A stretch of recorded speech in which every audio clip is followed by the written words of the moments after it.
فَلَمَّا بَلَغَ مَعَهُ السَّعْيَ قَالَ يَا بُنَيَّ إِنِّي أَرَىٰ فِي الْمَنَامِ أَنِّي أَذْبَحُكَ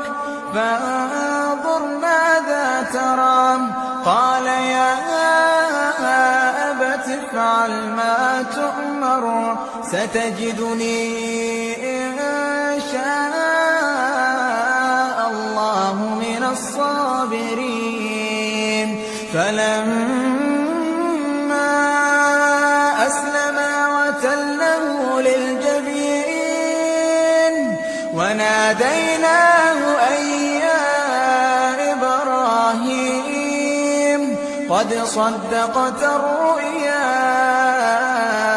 إِنَّا كَذَٰلِكَ نَجْزِي الْمُحْسِنِينَ إِنَّ هَٰذَا لَهُوَ الْبَلَاءُ الْمُبِينُ وَفَدَيْنَاهُ بِذِبْحٍ عَظِيمٍ وَتَرَكْنَا عَلَيْهِ فِي الْآخِرِينَ سَلَامٌ عَلَىٰ إِبْرَاهِيمَ كَذَٰلِكَ نَجْزِي الْمُحْسِنِينَ إِنَّهُ مِنْ عِبَادِنَا الْمُؤْمِنِينَ